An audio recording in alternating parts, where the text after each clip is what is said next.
Well, it's Monday. It's October 1st, one of the greatest months of the year. We can argue more on that later. And this is the A to Z Podcast. I'm Zach Jackson.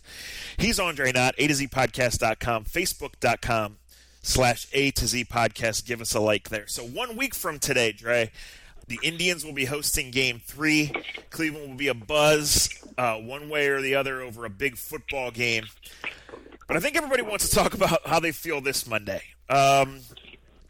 And the Browns played. You get in trouble talking about feelings. Remember that, boys and girls. No doubt. The Browns played, even by their standards, historic standards, one of the wildest games, one of the most disappointing.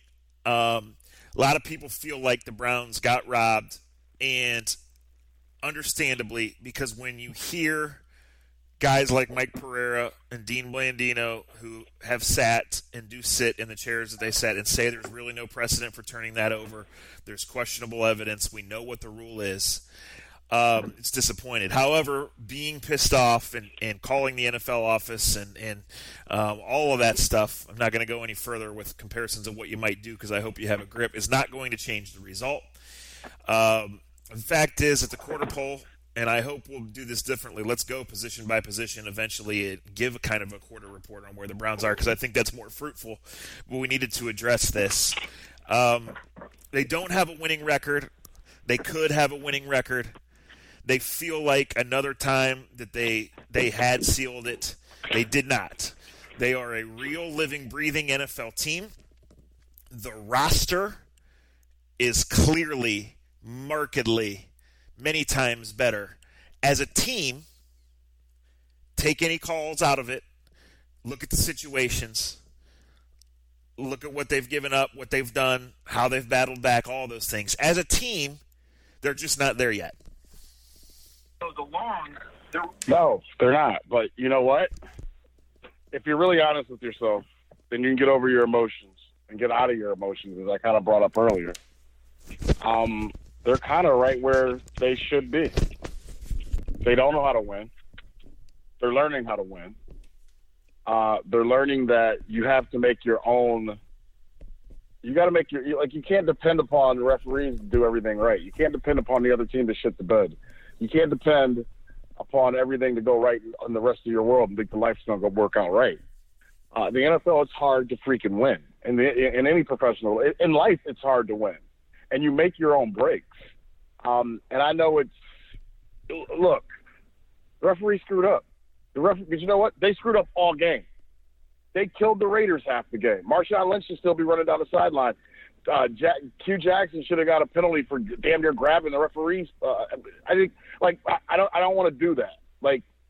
The refereeing was bad. There's a reason why the guys that have been the head of the referees, you can hear them on the radio shows, and you see them on Fox, and you see them on CBS, and you don't see them doing the job anymore. The NFL has what it wants. Fantasy football is going bonkers. There's the numbers that are being put up. You have 7-on-7 football play from Thursday night until Monday night. And it is fucking fun when you're having a beer and you're around all your friends, and you're just watching video games now. Defense has been thrown out. The Pittsburgh-Baltimore game had a semblance of what football used to look like Sunday night. But for the most part, you're seeing good teams and bad teams, and don't let this change and sugarcoat who the Browns are, because that may play into it. 7-on-7 football is here and probably to stay. And the rules are so screwed up right now that I wouldn't want to be an official.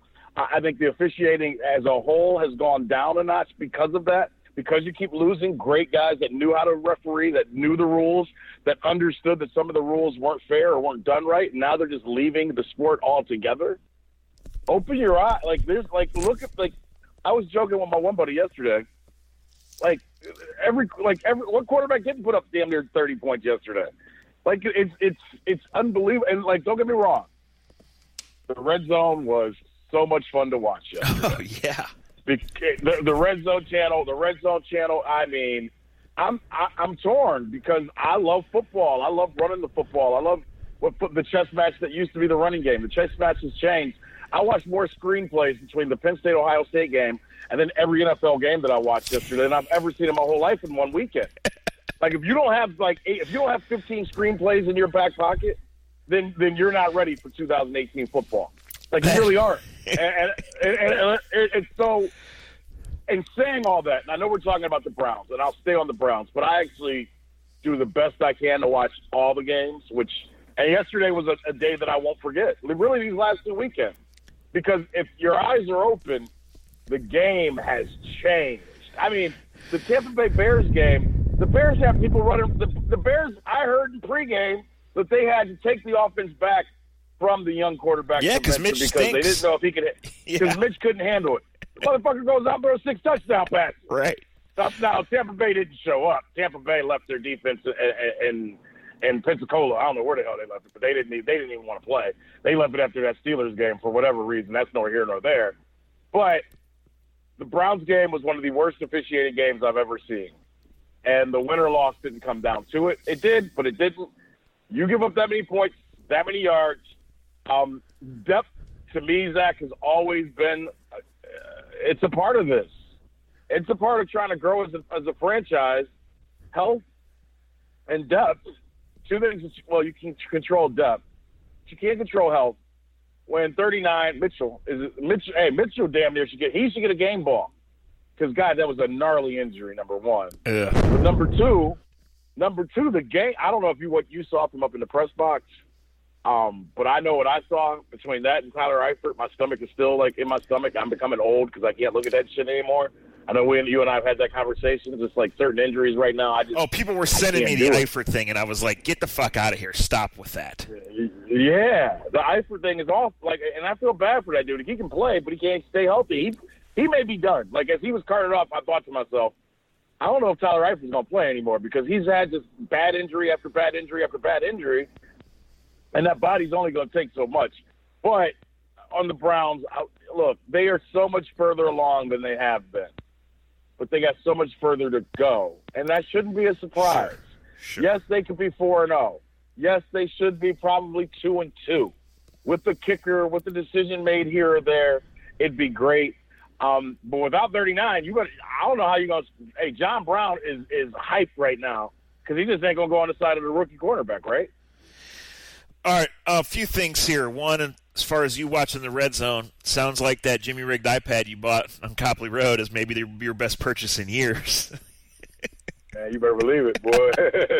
2, one of my best friends is this angry old man named Pat. He's even older and angrier than me and Andre. And you're talking about new football. I can only imagine. I can only imagine this text message.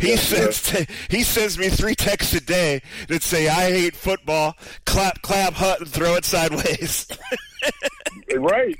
He's right.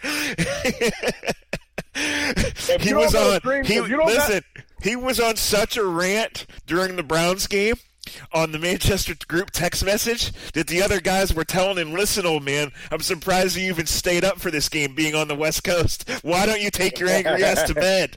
Why don't you just go watch baseball? Dude, I know I'm speaking to the choir.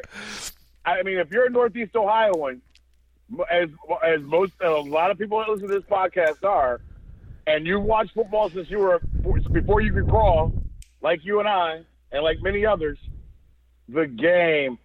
When have you seen a running back break off a 60-yard run and he can't get nothing but 2 more runs? Seriously. Yeah. I mean, you had a 100-yard rusher on 3 carries. Like, who's coaching this thing? I mean, let me tell you this, though. Would have gave you 4 more. Let me note this to everybody that's angry, right? And we don't have all the answers, and even we, believe it or not, we only admit this like once a year. We're not always right. But the fact that you are able to come back from these deficits, you're able to recover from some of the boneheaded plays and decisions and take the lead back is tremendous progress, right? The fact that Antonio Callaway can have a nightmare day, and he's not done having them. He's a rookie. He did not play football. He's learning the game. He's learning the game of life. The fact that he can recover from that and turn a short pass, cut a route. Right. When he knows the corner's jumping the route, he gets behind him and goes 59 yards. That's progress. The Browns got the makings of something. They do. Let's do this, Dre. Let's go position by position, quarter poll report. And let's leave head coach for last, okay? Okay. Because we'll do special teams next to last because that's a big issue. That'll involve coaching, and we'll leave head coach for last. Quarterback. All right, the change was necessary. It's a shame that the injury brought it on. Baker's really impressive. He's a rookie who's played 7 quarters and had 4 practices with the number 1 offense. Some of this shit is not his fault, guys. He needs to the game will slow down. He needs to slow down. You can't have bad snaps. But listen to what I'm saying. A lot of this shit is not his fault. And don't try to tell me it wasn't a totally different offense either, because that was a college offense that they ran for most of yesterday, which means they tell you every year that May, July, and August are so important, but on the last week of September they can change their offense. So there's a lot of growing to do. Jarvis Landry is the go-to guy, but there's not enough chemistry there yet. He gets 10 targets. He has his worst game as a Brown. Callaway has his worst game as a Brown. Guys slip, balls get dropped. It happens. There's too many. David Njoku is not reliable. Rashard Higgins is only semi-reliable and is not a game breaker. Callaway's a game breaker. He's not reliable. So the quarterback, I think, before I throw it to you, is very impressive in a lot of categories, has a natural learning and improvement curve, has natural ability, and shit, he threw Bruce Irvin off of him yesterday, and I said, oh my God, that's maybe the play of the year in the NFL. But it's only going to get tougher. The Jets and the Raiders, folks, they flat out stink, and here come the Ravens. Yeah, the Ravens are feeling good about themselves after the one they had last night. Quarterback positions in the best situation it's been since 2007. And I don't think that's controversial or me saying something out of school.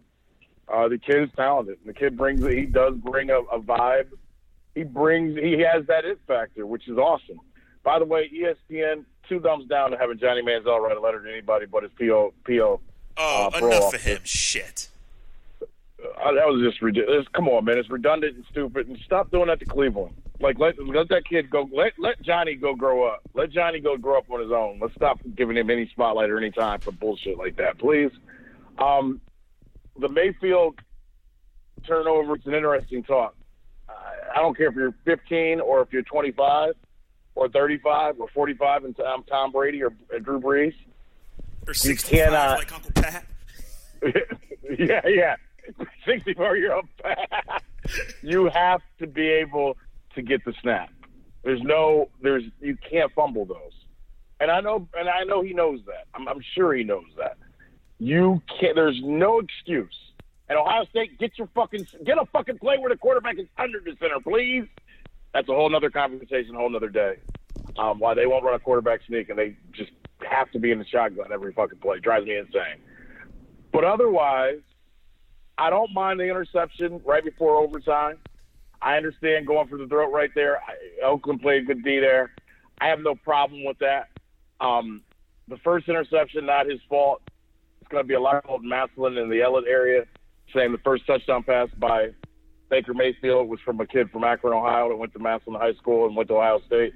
I think Gary Allen Conley, God bless him, good for him. I'm sure you can win a beer on that for years to come. Not his fault totally. I like what the kid does. The best thing I can say about Baker Mayfield is he makes me I can't wait till Sunday at 1:00. You know what I mean? Like, to me, if you're a New England Patriots fan, you've been excited for 18 years because, 17 of them, because you knew your quarterback had a chance to throw 3 touchdowns that day. The Browns, and look, I'm not comparing Tom Brady to Baker at all, but if you have a brain, you know what I'm saying. You finally have a guy that makes Matt Arch said this to me yesterday when we were playing. He goes, at least they're fucking bearable to watch now. And that goes back to Baker Mayfield and what he's given. So I give him a B. I give him a B because he ain't ready yet. The fumbles were just horrendous. We're not talking about play calling. We're just talking about the actual play. I like what he's doing right now. Yeah, and listen, we're not done talking about him, even as we move on to the other positions, because as we've said for years, and as football changes, as the league goes on, having your quarterback is more than half the battle. It really is. It's not all. Yeah. But even having decent quarterback play. Look, here's what hangs over this whole thing, Dre. Even having decent quarterback play gives you a chance to be competitive week in and week out. We've seen that in just a glimpse this year. having a quarterback on a rookie contract gives you a chance to go for it in other places. So we'll see. Right. This has always been an experimental year. Right. Let me get one thing then that I have to admit, and I know this is going to come off as a hater because I want to say it the right way. He still gets swallowed up in the pocket sometimes. That makes me just cringe because he's so small, and it's just reality. I'm not being a dick. I'm not trying to be funny. I don't like losing my quarterback in the pocket at times, and at times it looks like a junior high quarterback's playing amongst men. And to me, yeah, he shrugged a guy off yesterday. I don't know how many games a guy can play where he can hide. He can literally hide in the pocket and pop back out. Sooner or later, I just see him getting crushed by some 300-pound guy. I don't want it, but it's something I see. No, absolutely. Is that fair enough to say? Yeah, no, that's absolutely a concern, and it's things he's going to deal with because, as we've already seen, you can't go shotgun every play in the NFL, right? Because defenses adjust and it adversely affects your running game. So you have to mix it up, and these are things that as he gets more practice time and more game time and more chemistry, the defense also sees him. That goes for everybody. You know, it is hard for guys. It is hard. The running game. Is nowhere like the quarterback in that having multiple means you have none. I wonder if the Browns have a lead runner. I think Carlos Hyde has been really good in a grinder role.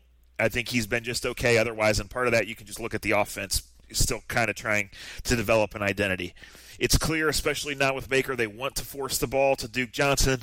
It's not working right now. Duke has some shake. Duke can make plays. We've seen that growing role there. And then Nick Chubb, who could not get on the field for reasons that I frankly should be asking more about in our chats with Hugh Jackson and Todd Haley. Not that we'll get an answer. That's my bad, but man, he showed some wheels on those. And when you look, did you see the movie put on that safety on the baseball field on the second long run?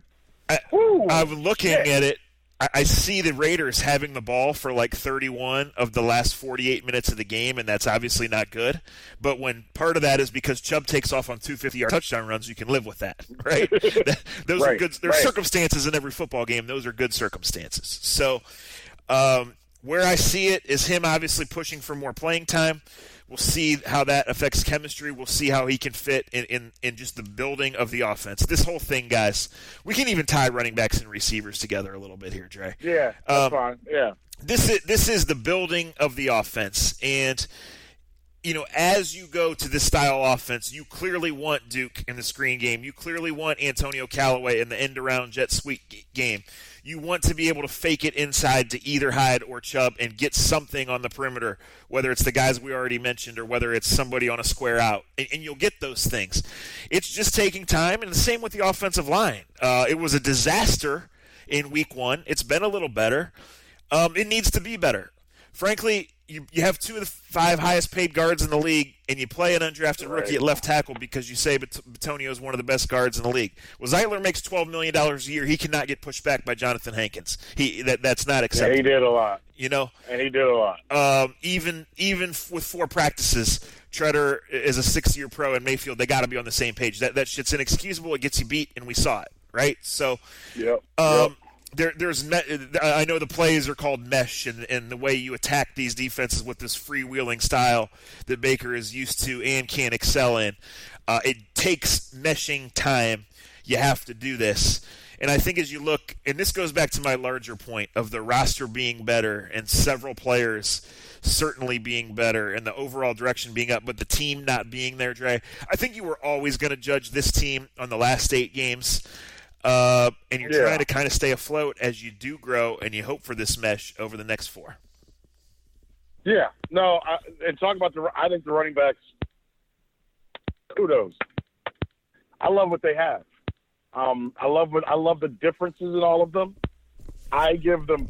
It's something you don't like or something that's bothered you. I don't have a problem with. I think it plays into the receivers. Yes, at times it seems like they're forcing Duke Johnson. But to me, that's what good teams do when they are signifying who their playmakers are. And I hate when a team has a playmaker and has no idea how to get them the ball. And sometimes it is going to be forced because that's the nature of the beast, especially with the running back, that there's only so many ways to get to the ball to him. Duke Johnson, you can't line him up on the outside as an actual wide receiver. You can put him in a slot. You're only like the running game is just so diminished in the NFL anyway. It's not like you can just dot the I like you used to be able to and just hand it off to a guy to get him in a rhythm, 6 times. So I don't have a problem with that, and I think that plays into the youth at the receiver position. So I understand the frustration with it, but I understand, I think, why they're doing it. Does that make sense? I get it. Sure. You can't trust on all these other guys. Duke Johnson is a proven NFL chain mover. Is what no matter what position he is. I think what they have in Chubb is special. I think we knew that already. I'm glad there's some game tape that says it now because there's no more excuses. Like, you could have asked about Chubb for the last 3 weeks, and they could have kind of blown you off. But you blow them off. If they blow you off now, they look like jackasses because the kid has shown that he's explosive and can score from anywhere on the field. And I'll give the kid – and Hyde has been exactly what – look, you need the Hyde type. Yes. Look at New England, and I'm just using them. Look at what Philadelphia did last year. Ajayi, you have a big back. You have look what New England did yesterday, and Sony's not even that big, but he played his game. White played his game. Miami Dolphins should be ran off the prairie for the way they showed up and didn't play. But you need all those different types of backs. I love what they have. I like what they got in Callaway, and unfortunately. And this is why we got to be careful, and you got to be careful when you're on the radio and in different places talking about this team could be in the playoffs or this team should be 4-0. And I'm one of those people that said the 4-0 thing. If you're going to play Callaway, and they've committed to that, and I'm not against that, you got to take the good with the bad. You got to take the bad with the good, right? Like, that's just part of it. Well, sure. That's just part of it. Yeah, I mean, listen, if you're going to play Callaway and Harrison and play them this year – hoping that you stole them for the future, which is obviously the hope, right, then yeah, you have to take the good with the bad. There's no doubt about it. I think that's a very good, very succinct and good way to say it. This is where the Browns are. There's 32 teams with flaws, guys. The Browns are still probably on the larger side of the number of flaws or how glaring some of them are. And as we go to the defensive side, they're going to have to do some things with the back seven of the defense because playing the same shit, especially not with Mitchell out, is not going to work. It's not. Yeah. But you're growing, guys, and trying to lay a foundation, which through all these other rebuilds and all the other lies that you were sold and served and bought in some cases, not much of one was built. So defensive line. Wow. Ogunjobi is turning into a beast. Miles is a beast. Agba's probably not 100%. He was an impact maker. They don't have enough depth, both now and for the future. That measurement cost the defense 26 more plays yesterday. They need to rest those guys. And then these guys do it in the first half. Yeah, and because these guys are going to have to be closers, Trey. They're going to have to. Right. Zach, let's go off the first 4 games. You're not going to blow many teams out. I think our boy Ryan Isley tweeted us when they were up 14. And that's the part of the game that really pisses me off. When you're up 14, man, I put it on, and I know we're not at the coaches yet, but I put it on the coaches. You coach differently when you got a young team that you're trying to teach how to win. They coached like they were the fucking New England Patriots yesterday. And the fumble's not their fault, but there's certain things you just do. The clock is your friend. Run the football. Greg, help Todd out. Haley, there's no cohesion in how they coach. You're killing the defense. You're killing a unit that has talent. You're killing a unit that has ways to win games for you. But you can't see, in the first quarter, there ain't nothing wrong with Myles Garrett playing the first 2 series and sitting out the next series in the first 2 quarters. There's nothing wrong with sitting them 10, 15, 20 plays in the first half. You know why, people? You don't lose the game in the first half. But it's nothing worse than seeing that unbelievable athlete. They got a defensive end, a kid that has a chance to be fucking special, and he had no juice left in the fourth quarter when it mattered most. He couldn't get off the way. You can tell watching. It's hard to watch when you're like, okay, you got this great athlete who when he's rested and right, he gets off the ball like there's not 4 other players in the NFL that can put their hand down or stand straight up and get off on the snap the way he gets off on the snap. And you didn't even get the best of that when the game was on the line because he's already played 80-some snaps when you're in your last 10 plays of the game. That's got to change. That has to change, and soon. Correct. I think linebackers is the quickest one. Schobert is the 215-pound Josh McCown. He's willing to die for the Browns. He's out there every snap, 14 tackles, a sack. Jamie Collins is who he is. He has a near miss every week. About every other week, he makes a big play. Knows what he's doing. Wow. Good assessment. Kirksey knows what he's doing. I'm not sure how healthy he is. I was going to say, he didn't look healthy yesterday. Yeah. He's been a solid guy. He has not been a superstar. He's been a solid guy. We'll see. Listen, the fact is, Dre, they're short on DBs. So Schobert and Kirksey got to make plays in the passing game, right? And right. Obviously, it was a blown coverage where Schobert was the closest guy to Martavis Bryant on that easy touchdown that Martavis dropped. But there's a lot of times that Schobert they're using his skill set to drop him 20 and 30 yards. They're using Kirksey to cover tight ends and running backs. And frankly, the way to attack this defense is with short passing games. So both of those guys need to be good. Period. There's no other way to say it. As for the secondary, I think this Demarius Randall is a great pickup. Obviously, I think this defense fits him. He's making plays. He's getting guys lined up. Losing Mitchell, I like him. Who was, a career kind of part-time guy, played in nickel, had really emerged here as the second best of the bunch, had no doubt starter, had made some plays, kind of a risk taker, but you needed that.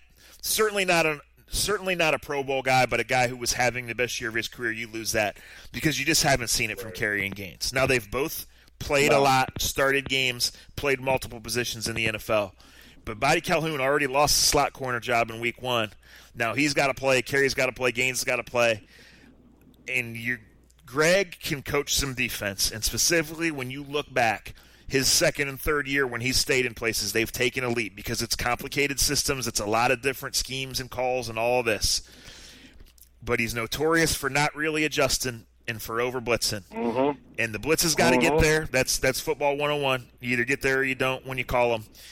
But, I mean, now especially down a corner, you're going to have to do a lot more of disguising your looks and mixing up the way you normally play, or teams are going to continue to slice you with 4 to 6 yard passes.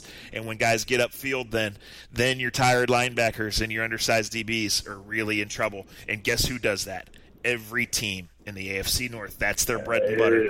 Get it out quick and let guys create. Yep, and if the more and this goes into the offensive coordinator and defensive coordinator have to help each other.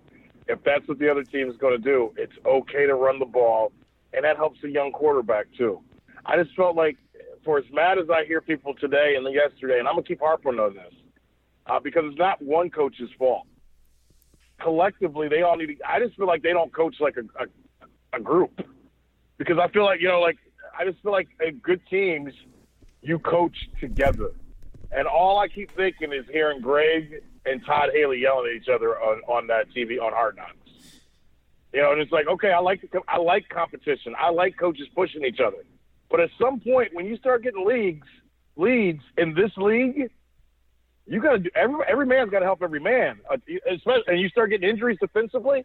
Like if I'm Greg, I go to Todd and go, hey man, I'm down my second best corner. Our best pass rusher has been out there way too many snaps. 2 of our other top 3 players are just coming back from injuries. Give me some clock. And like you said, you can't help when Chubb goes off, for 100 yards on 2 runs.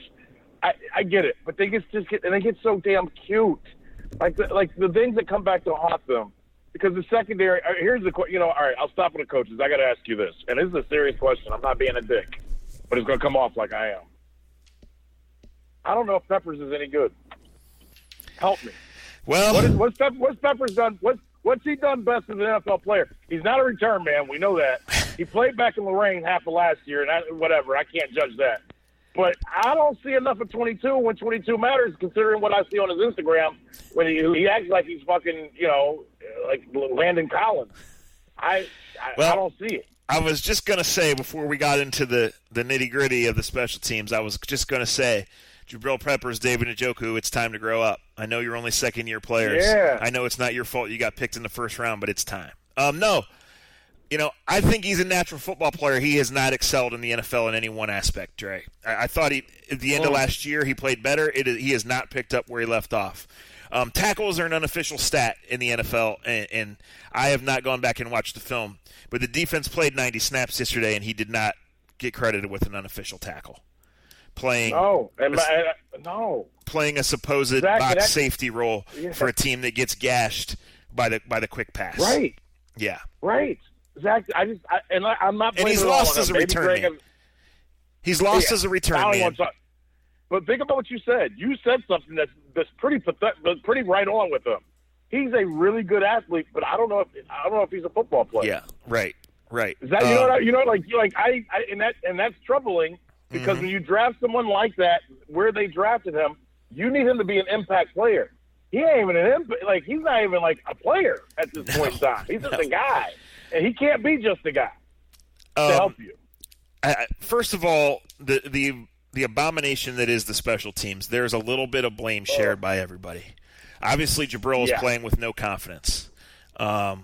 John Dorsey has not gone out and got a return man because Callaway's explosive, but he's not natural at it either, and they're lucky that he was down before that fumble yesterday when they shifted off of Peppers.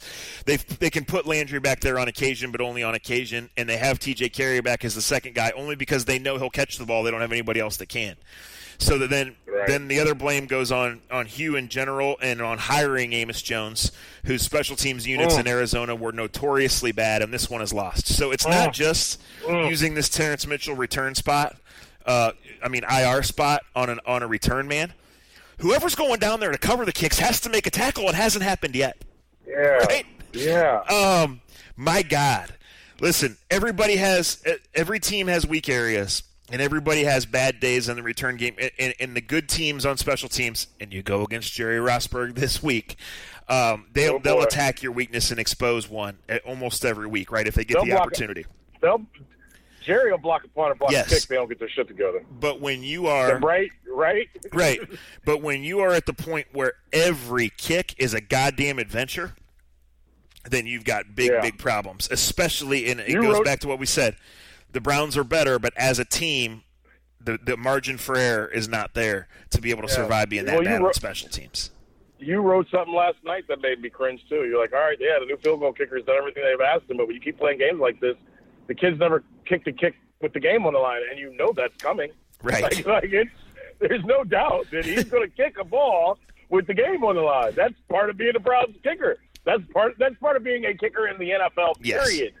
That is coming, and it's coming soon. I said this. I've said this in text to you. I tweeted it to John Telich. I mean it. I shouldn't have put his name on it because he's a friend of mine, and I want the best for him.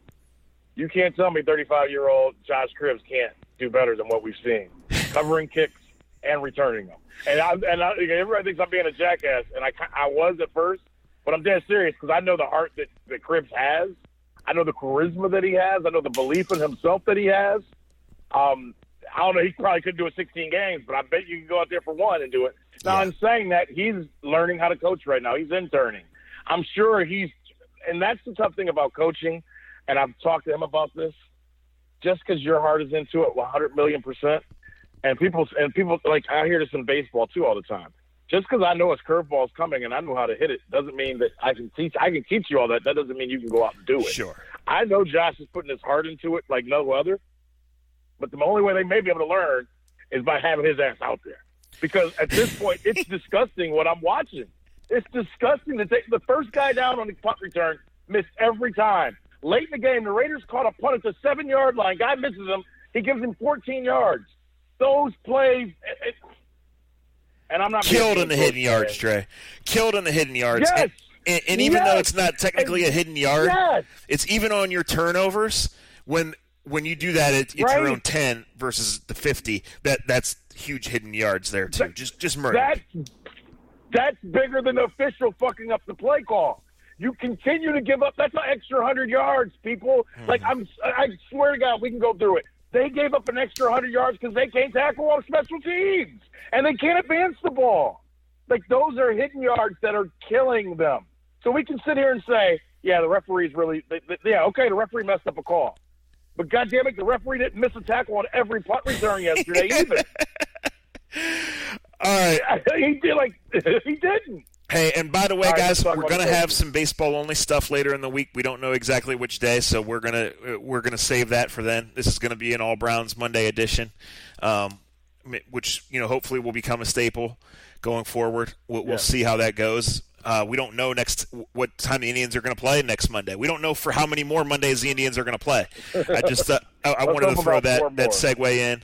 And before we get to the head coach, reminder that the A to Z podcast is sponsored by Cleveland Scene, by the Honeymoon Grill, and by American Fireworks. They're always open at AmericanFireworks.com. Facebook.com/A to Z podcast, Facebook or A to Z podcast.com/shop to buy a t-shirt. We do have about 20 or 30 of those left. And Dre, while we're doing plugs, your wife's event, November 8th. Do I have the date right? Almost. November 10th. We will have at the Barley House. We'll have the Rex and Connect Foundation benefit. It's always a good time. A lot of us will be there bartending. I've got some cool stuff. I know she's getting stuff from different teams, the Browns, the Cavs. I know I've got a Michael Brantley bat. I've got a Francisco Lindor bat signed. Both of the bats are signed. We got a Yonder Alonso signed jersey. I got some other stuff from Corey Kluber coming. We've got a Jose Ramirez signed hat.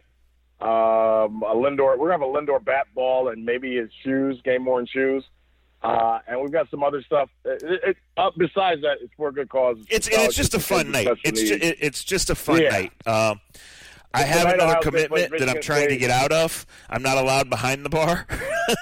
But I have been known to consume a few on the other side of the bar, and it's a good time. And we'll it's already on the Facebook page. We'll repost it, and we'll talk about it. It just struck me that it is October 1st today, so I wanted to throw that out there because I know over the past 3 years, a lot of you guys who listen have come. Some of you have mentioned how you wanted to come next year, wanted to work it out, so we wanted to throw that date to you. I think it's the day before the Browns play the Falcons. I know I'm in town. I just have another commitment that Saturday that I'm going to try to get out of. So hopefully I'll be there, and it will be a really good time. Now, to wrap today's show, our quarter pole report card. Hugh was put in a bad spot because... Oh, should we wait. Should we start with his coordinators first? Or you want to go with him first? All right. His coordinators play into this. Yes, okay. Let me say, all right, I'm just going to say one thing about the coordinators, and I'm going to throw it to you. And you can take this where you want. Okay. Because guys, the obvious reasons that you're talking about Hugh's job security every single Sunday, with the one exception being last Friday because they finally won a game, right, is because they haven't won. I heard people talking shit about it that day, too, but go ahead. They just haven't won. It hangs over everything. They haven't brought a coach back for a third year. It's quite clear that the Haslams have an attachment to him. They didn't want to fire him. They brought him back. And when you do that and you don't win, then this is just how this game is played, right? It's a brutal, cutthroat business. If you follow the Browns, you know that as well as anyone. Here's how I would answer this. If it becomes clear that they're building something on one side of the ball or both, and that it looks like the smart play would be to retain Hugh and therefore retain the coordinators. If Todd Haley and Greg Williams are part of the long-term solution for the Browns, I think it will become clear on November 15th and after. I think right now we're speculating, and on that note, I'm going to throw it to you. Ooh. All right. A lot of ways I could go with this. Thank you for leaving it that open. Let me say this first of all. Let me ask a question that you think the general public would say. And I think I know your answer. I think I know the general public's answer. The Browns are playing better football than they played the last 2 seasons. Yes or no? Correct. Okay. If there was a new coach, if a new coach was coaching this team, you would be excited about that new coach because you would compare how that team played last year to the team that played the last 2 years. Correct. The problem that Hugh, and I don't love you. You know I don't love Hugh Jackson. I think he's a jackass. I think he lies. I think he's bad in his press conferences. I'm just trying to be fair. And the Haslams did a dirty to Hugh Jackson by putting him through whatever they want to call the Sashi Brown experience.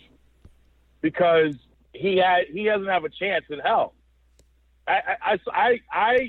There was a lady in Kansas City. This is a true story. Came to the Indians-Royals game on Thursday or Friday. Had a sign saying, "Go Tribe to the playoffs" on one side. On the other side, it said, "Go Browns, but fire you."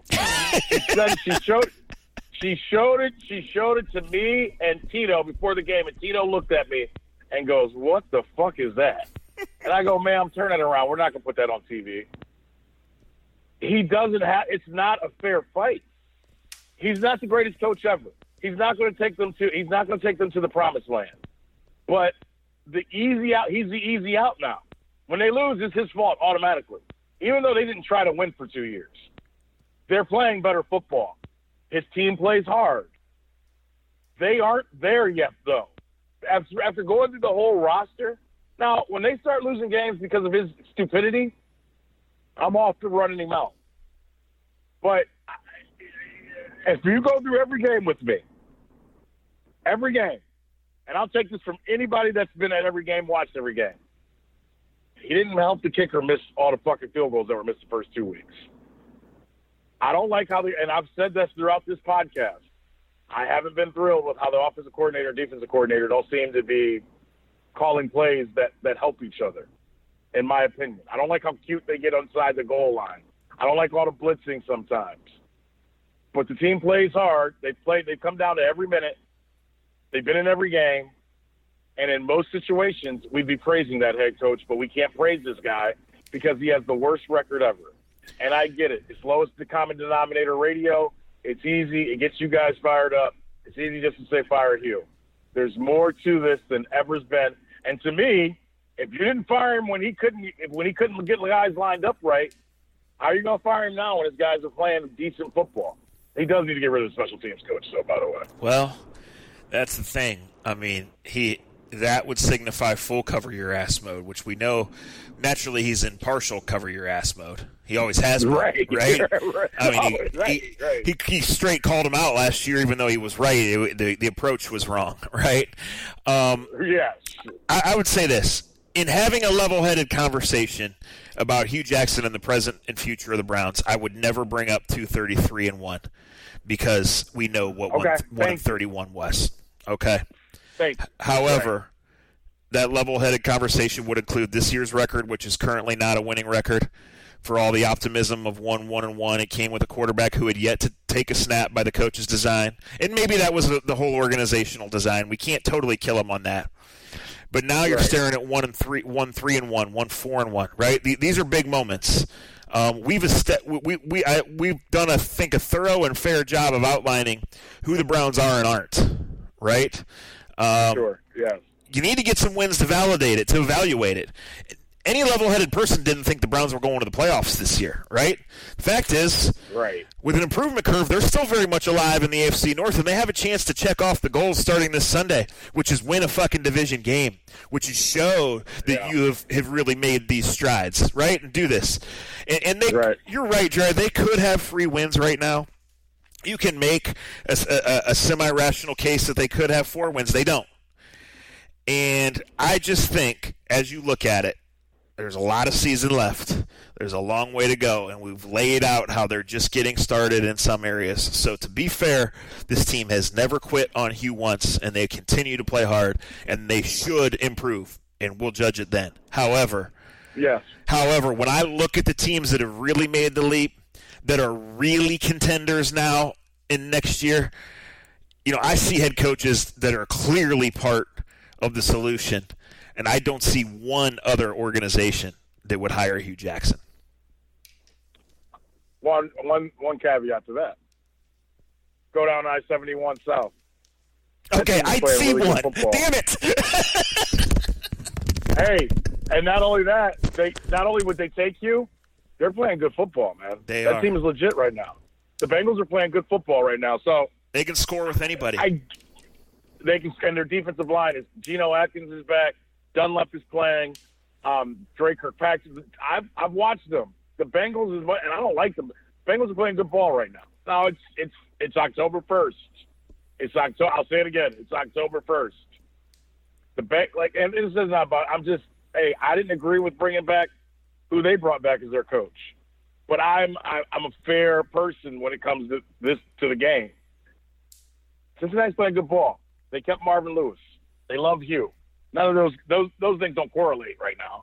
My whole point is sometimes sticking with the old coach that's a dumbass turns out better because you know what? They play hard for him. Yep. I still think their quarterback can't win a big game, but they play hard for him in Cincinnati. And playing hard for him means something, because I covered a team where guys didn't play hard for a coach because they couldn't stand him. Yep. Speaking of dumbass coaching, we don't have time to do it because I'm on the clock. James, we need to talk about James Franklin. We need to talk about the idiot coach from UMass and what he said. That I couldn't even make a good joke about having a bad Saturday in Athens about. We need to do that, and we will do all that. We wanted to go over where the Browns are, where they needed to go, and just trust me, guys. When Thanksgiving or so comes and we're done talking about Ohio State pulverizing Michigan again and sizing up the playoff field, we'll know the answer on Hugh, Todd, and Greg will be out there. We'll know then. For now, you're right. It's filler. He is the easy scapegoat, but he is the head coach. He has declared himself the headmaster. He has talked himself in circles. The Haslams have put him in an almost no-win position, and we'll see if he wins. Let's leave it at that. Again, it's Monday. We appreciate all your listening, all your support. It might be Tuesday. It might be Thursday. We'll be back to talk baseball, Buckeyes, Penn State, more Browns, a whole lot else. So for Andre, I'm Zach. Thanks to Honeymoon. Thanks to Scene. Thanks to American Fireworks. All thanks right, to one more. You got 3 more minutes for me? I got ask you on 38 seconds. Go. Oakland Coliseum. I know you hate it. I know everybody hates it. I know everybody bitched about what the field was like. I'm sorry. I'm nostalgia about it. I know that's the last of a dying breed. I know we'll never have an infield on a football field again. I love seeing it. It reminds me of the old Cleveland Browns Stadium. I'm going to miss it whenever it goes away for the Oakland A's. I know it's a piece of shit and it's a dump, but I like that dump. I love that dump. You know what my biggest problem with Oakland Coliseum is? Afterwards, you got to go to San Francisco Airport, where I saw a white person walking their kitten on a leash as I tried to write and eat my sandwich. That's so glad to be home. That's not even the most racist thing you can say about that area. And on that note, we say konnichiwa, everyone. Hey, let me say this: I'm not above taking pot shots at places. You all know that, so I'm not going to pretend that I'm not. But when you go to Oakland, you count your blessings. Thanks for listening. See you next time. Sorry, Joy. We